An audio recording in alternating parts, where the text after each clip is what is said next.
So in here, I'll be going over some basics into lettering and then going over my process. And then hopefully by the end, getting like everyone interested or started into like lettering and see where they can go from there. So what is lettering? Lettering is the art of illustrating letters and words, each drawn from scratch. You don't need to be good at, handwriting necessarily to be a good lettering artist. Take it from me. I don't have the best penmanship when it comes to calligraphy. Like I tried that back in the day. And like when it comes to handwriting, it just comes up a mess. But really what you need is patience and a steady hand, really. And then it's good to know too, some basics on the lettering. I'll be sharing some typographic basics and lettering basics as we go along. So just starting out with letter construction, us designers, we kind of know some of this too, but it helps like going into it as you're lettering. Also just knowing like the cap height, which is the height of the uppercase letter, your X height here, which is the height of the lowercase letter. And it's usually the line that holds the crossbar. It also depends on what kind of letter form, like what era it's from. Some like this uppercase A here, the X height might be a little lower than normal. And then you have the baseline, which is where all your letters rest. And then for the lowercase letters on top, and then these letters like a Y here, they have the ascender lines and descender lines, which is basically where how long the ascender in this case, or the descender, where it rests at the top or bottom. Basically, in letter construction, what I find myself sort of going to a lot is the overshoot. So there's this thing called from Martina Flor, from what I recall, basically coined this, but basically there's mother shapes to letter forms. So every sort of letter follows a square, triangle, or circle. And the pointed edge on the triangle and then the tops and bottoms of circles have what's called the overshoot. So it's basically where the letters extend higher or lower than a comparably sized flat letter. So in this case, if like, let's say the square was the exact same height as a circle in this case, it'll look to the eye that the square is always taller than the circle, even though they're exact same size. So to compensate for that, we do what's called the overshoot here on the top and bottom so that they look like they're actually the same height, even though technically the circle, or in this case, the top of the triangle, they're a little bit taller and exceeding past the cap height there. Those are the basics for letter construction. And then there's also different lettering styles, serif, sans-serif. There's also script styles too, which I'll go on the next slide. But, some of the basics for serif here, there's the old style serif, which is identified by its rounded and soft serifs. Modern serif, which is thin and straight line, like this one here. Transitional, which is similar to old style and modern. It's kind of a mix of the two here. And then we have slab serif, which is a heavy, thick serif that you'll see a lot in your Western type. And that's on the right-hand side here. And then for the sans-serif typefaces, we have humanist, which is one of the easier read typefaces, and it's identified by its weight contrast here. It's really what makes it easier to read is the thin strokes and the thick strokes. And that's kind of similar to the old style serif as well. So humanist is this one here on the bottom left. And then we have geometric, which is on the right here. Letter forms built from geometric shapes. So, this A resembles a lot like a normal triangle. And then lastly, rounded, similar to geometric, but it has like rounded edges, gives it a sort of soft look like that. And then going into script styles, there's 3 sort of basic styles for lettering. The first one on top being brush lettering, and that's identified by its thin upstrokes and thick downstrokes.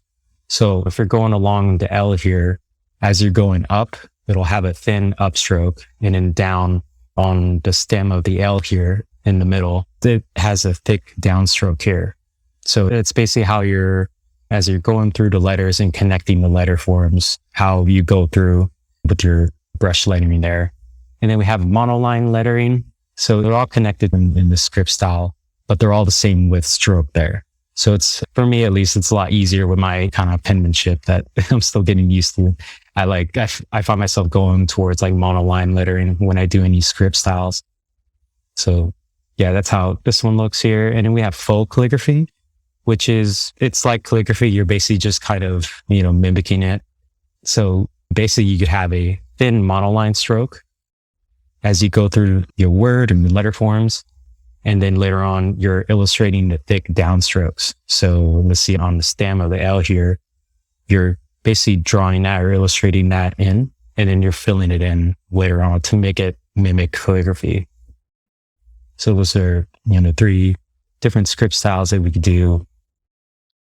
And then if you're interested to learning more, these are the 2 books that I own that I, find myself looking back to every now and then if I need a refresher on the basics or, getting some inspiration or looking for some resources. The Art of Hand Lettering by Joanna Munoz, and then How to Draw, Type, and Influence People by Sarah Hidman. So these are pretty good books that I use pretty regularly. And then tools too. So almost now exclusively, I use just an iPad, Apple Pencil, and then my trusty artist glove here. That's basically like the only 3 tools that I use now. But back when I first started on my lettering journey, I didn't have an iPad. So I basically just used blank paper, the sketchbook that you see here, and a pencil and a ruler. So that was basically what I would do, for sketching out different ideas. I would go over again on that sketch, make it a little darker, scan it onto the computer, and then take it into Photoshop and then digitize it from there. It's a lot more arduous kind of process, but I do like kind of the simplicity of pencil and paper too. You can't really beat that in a way compared to the iPad, but the iPad just kind of makes it so much easier. And plus there's an undo. You can't undo with a pencil. From there, other, tools that you could use. And these are just some that I've tried. Crayola broad tip marker. You could use that for your brush lettering. I'm not the best at it, but I've seen other people just work wonders with a Crayola marker. It's amazing what people are able to do with that. They'll make something that looks good enough to put in your wedding cards or something on a Crayola marker.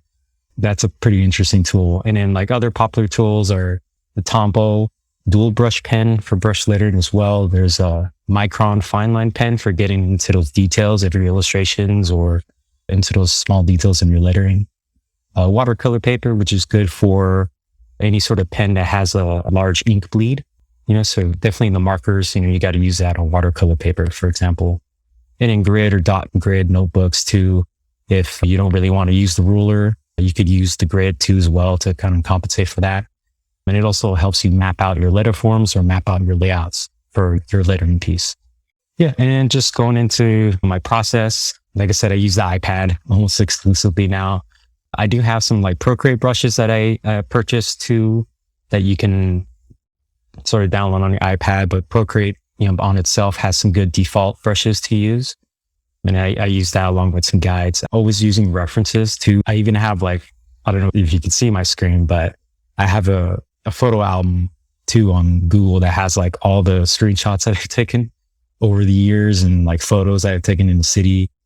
I have a lot of photos from Grand Central Market as well in LA that has a lot of good type pieces over there in the signage and over art on the walls and stuff. But yeah, that's a pretty good inspiration source in the city and around downtown with all their signs.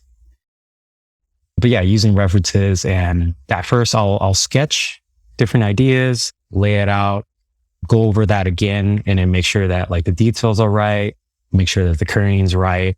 I'll build the letters from there one more time with basically my final brush on what I want to have in the final piece. I'll think about combining different styles, incorporating any sort of 3D style into that, incorporating illustrations as well. And yeah, so then from here, I'll share my iPad here. So yeah, just going over my process here. We'll start with a black color, but I'll always start with the drawing guide on here.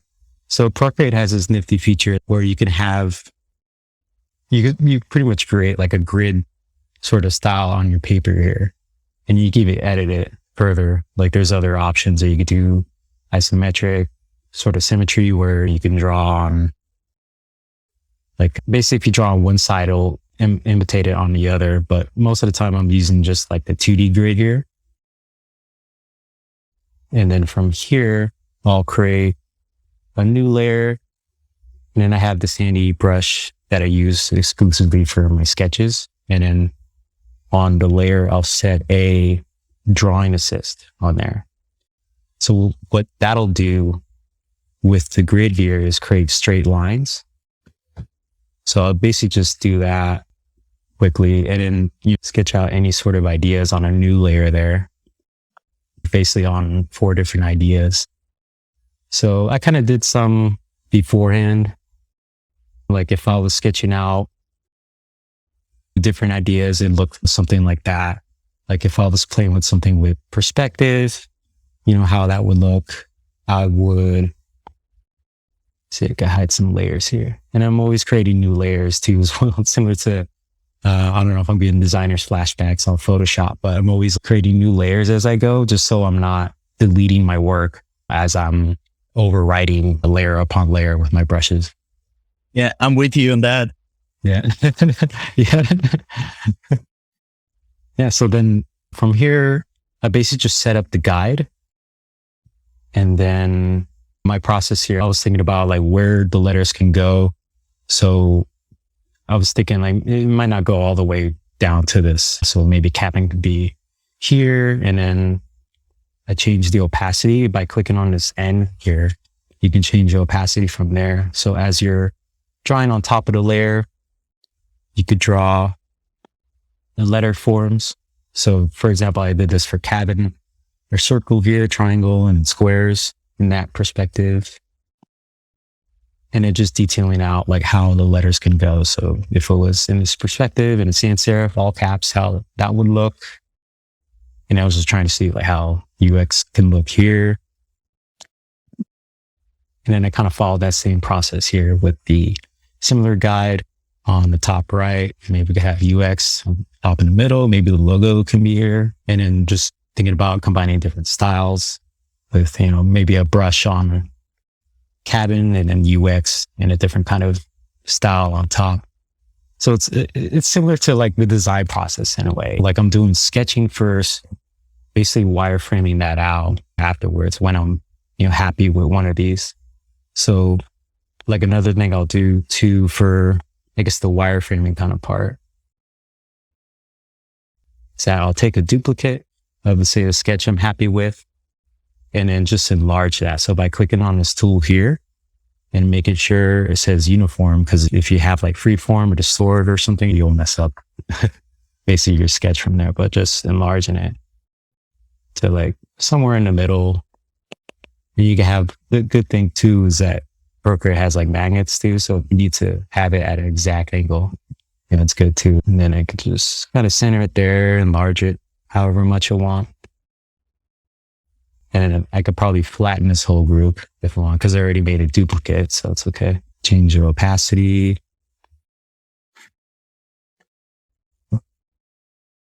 Opacity there. And then basically just go over it again, except like a lot more, probably like a little more detailed too. And then if let's say, or I could probably do one of these maybe.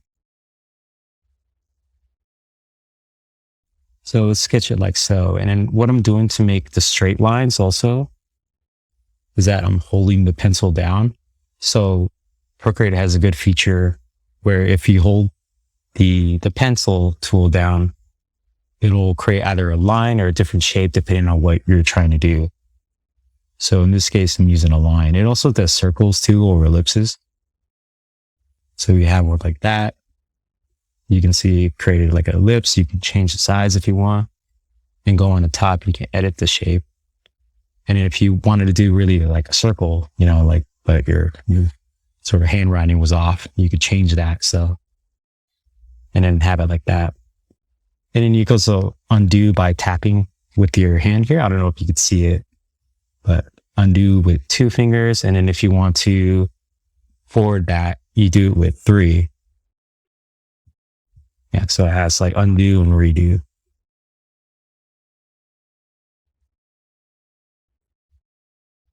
So you could do basically the sketch from there.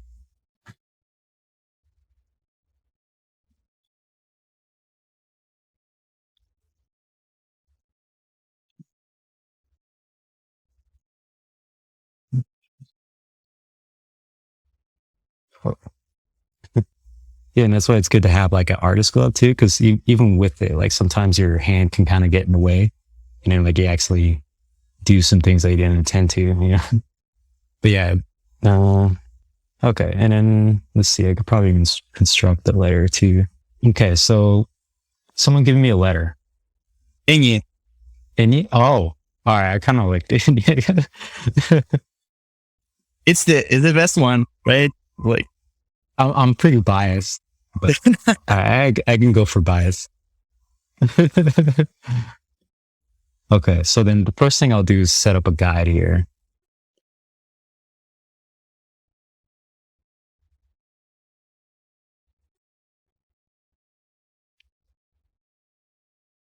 So this one I'll just do straight on just to make it easy. But I'm basically setting up the cap height, baseline, and then the X height somewhere in the middle. And I'm just using the grid to my advantage to make sure it's right in the middle there. So from there, I got the grid set up. I'll set a new layer, set an opacity there. Basically just construct the letter from there. If you have like a complicated sort of guideline, it could help to shape the letter form. So if this is like, let's say a capital N, it'll just be a square. In this case, it's pretty easy, but it could help if you have like a more complicated, like sort of ribbon pattern guideline. Then you can shape the ends from there.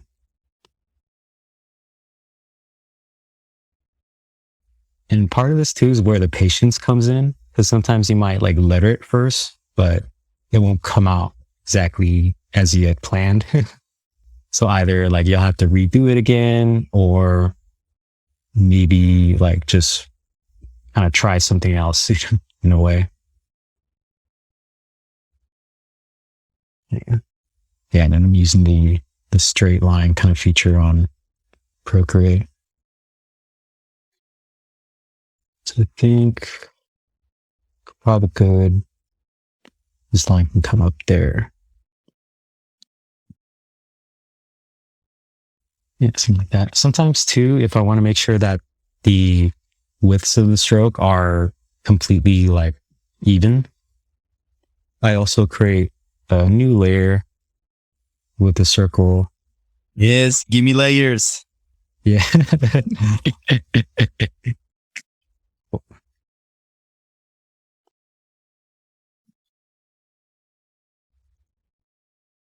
There you go.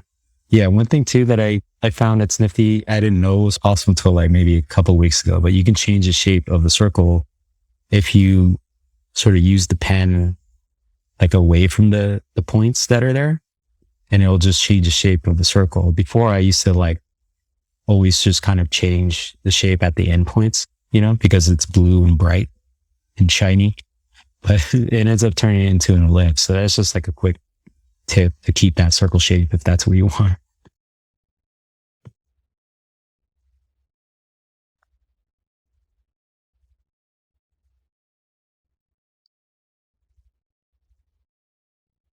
Yeah, in this case, it's pretty small. So I might have to enlarge there. There you go. Yeah, the circle definitely comes in handy when you have like more complicated, letters like an S, for example. I kind of hate drawing S's or, different kind of serif typefaces or something that's a more complicated layout, like with perspective or something. But yeah, and then from there, you could also drag from the top right. Okay, I should use a different brush here, the thicker one.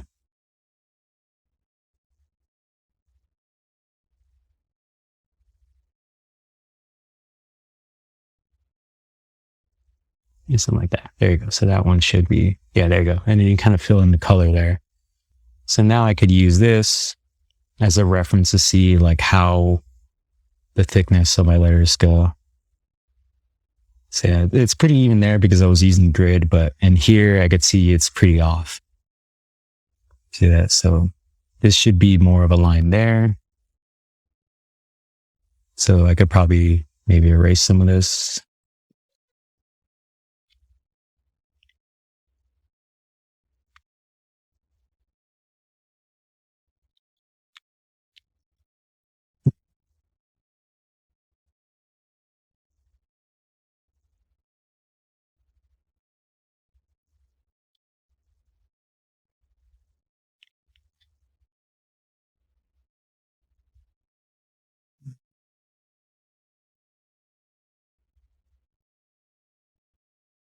And it's the thing I like too about the iPad. You could always like just zoom in and get in there. You can't do that with paper. Or I guess technically you could, but you would need like a big table. Or like to put your face really close. Yeah, so I think that's pretty good. So, okay, so then from there, I basically have my sketch out, and then now I'm going to sort of the wireframing portion of that. So I'll create a new layer on top of that. And then, You bet. yeah, and then go with the thicker brush here that I like. And just use this sort of, line shape creation feature on Procreate. So this is a steady hand too. My kids always like to test me on this part when I'm like on my iPad on the couch. They always like seem to jump on my back whenever I'm doing this. So, okay, I didn't need that perfect line anyways. Thank you. But I want to ask, is it snapping to grid as you're drawing, or is it just freestyle? No. Yeah, it's just like snapping like as I hold it. So after like a couple seconds, it'll snap in. I'm just realizing now too. I thought your hand was super straight. There you go. Okay. So then here.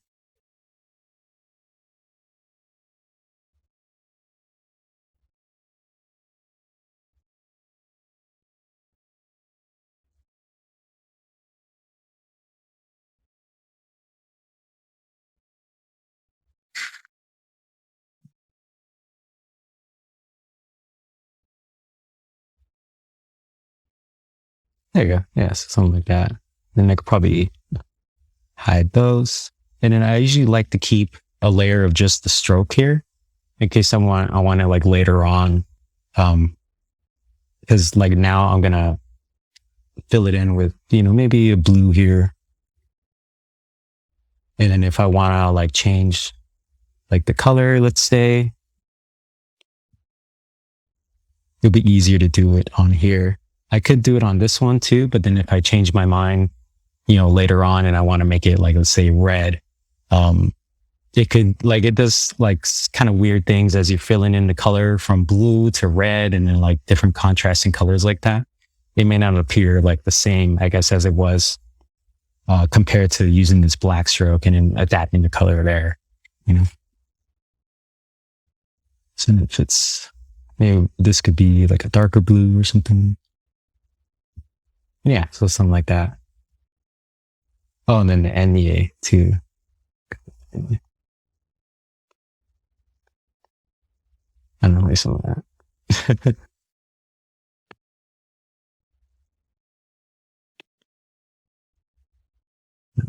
I don't know if anyone had like any questions about anything. Yeah, can you export these?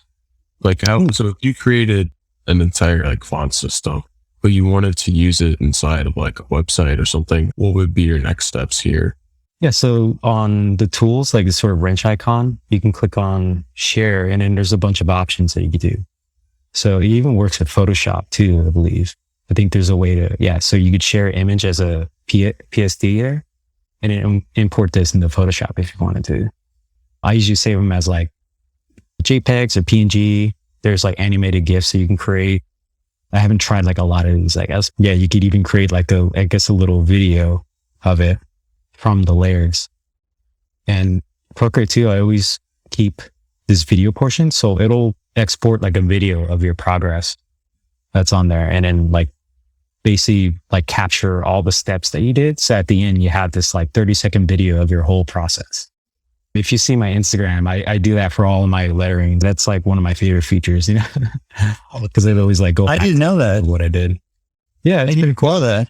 I wish like all tools have that functionality. Even Figma, like to document the process, it seems to be like super, super handy. That's true. Yeah. Yeah. That'd be interesting to have during a client handoff,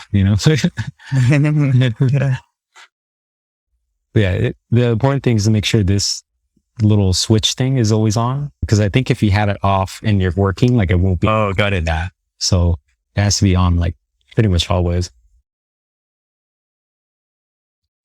I have a question. Mhm. So back in the day, Samsung created a new font. I believe they called it One for their like One UI. And so they made like a short documentary. It was like 10, 15 minutes, but it showed like these huge corporations and so many people involved in the process and teams and meetings and all this stuff. So I guess the question is, if you wanted to create a font, not necessarily for like a huge company like Samsung, but it's just like if you wanted to create a font, how many people would it take? And then how much time would it take for just something that's like nothing super spectacular in terms of design, but something like, to the same specification as Samsung would want it is something legible, something that works on small devices and stuff like that. Something like super plain, but with like a little bit of a soul, you know what I mean? Mm-hmm. Like how long would that take and how many people do you think would be involved? Yeah, I've never tried that myself, but from what I've seen like other artists do it, I think one person could do it. It would just take like months, I think, because you're doing, and it depends how complicated you want your typeface to be, because there's letters in the alphabet, but like there's other ampersands and different symbols that you want to create. And then even then, if you want to create like an NEA too, you got to account for that also. So yeah, it takes like a while to do that. And then I think the final sort of letters, like as you create them, I might like start it out in Procreate, but I probably would try to finish it off in Illustrator probably Illustrator, because you have more control, I guess, over the vectors. So you could use like the pen tool from there and then manipulate the letter forms with a lot more control, even though it'll take a while, but yeah, to get that like level of perfection, you'll probably have to do that. But yeah, I think you could take like months. The way they presented it, I thought it took like a year or two, because they had to account for everything because it's a phone. So like all the weird accents and weird letters, uppercase, lowercase, they had it printed on huge sheets of paper so they can look at it close. It was awesome. When they're doing typefaces for corporations and stuff, like say Audi or Samsung, it is a huge team and it's completely different than what this is. It's a different program that they're using. And a lot of times they start with a current typeface and then they make adjustments. And they have programs that do that. And they also probably have various weights as well. So it changes from what the weight looks like. And then a lot of times when you go from italic to a different weight. So it's a lot of layers of looking to see if it's consistent. That's why it takes a long time. There's a really good type group called Hoffler out of New York that just does a really good job explaining. And they are like one of the premier typeface creators. And they have a documentary on their process on Netflix, and that show Abstract. But the company is Hoffler, it's lettering. It's pretty fascinating. You realize why it takes a really long time. Oh, nice. Yeah, I got to see that. Dang, that sounds fun. Yeah, Hoffler is the one that did like the Obama lettering that you see everywhere, which is Gotham. And you just see their stuff all the time. But this is hand lettering, which is more free form, which is completely different. Yeah, and I was just wondering if, he had an idea about it. Oh, yeah. I mean, sometimes just one person, like when there's a guy named Matthew Carter that did the typeface for Microsoft back in the 90s, prior to all this, and he had to ink it all in. And, and that was one of the first typefaces created for the computer, to open up everything. And it just took a really long time with a big corporation like that. It was like a couple of years, probably 2 years. Yeah. It's an interesting perspective difference for designers. When you talk fonts, it's such long and tedious to just either find one or create one. For me as a dev, I just paste in a link and I have a font available, and that's it. Yeah. So it's interesting to see the difference. You should watch the Hoffler documentary on the Abstract series, because you really realize how they get their inspiration and how they draw it. But they're using like architectural type of program to draw their stuff, and then they print them out and have a team critique it. Yeah, I'll definitely watch it. That sounds fun. Yeah, me too. Yeah, I've always thought about like creating, I guess, a typeface, but then like looking at the process, like, never mind. I think I'll stick with the more perfect. Yeah, it's literally like a whole a bold thing. But yeah, I'll definitely check out that documentary. Yeah. Yeah, one thing I've done some lettering too, sometimes for like logos and stuff.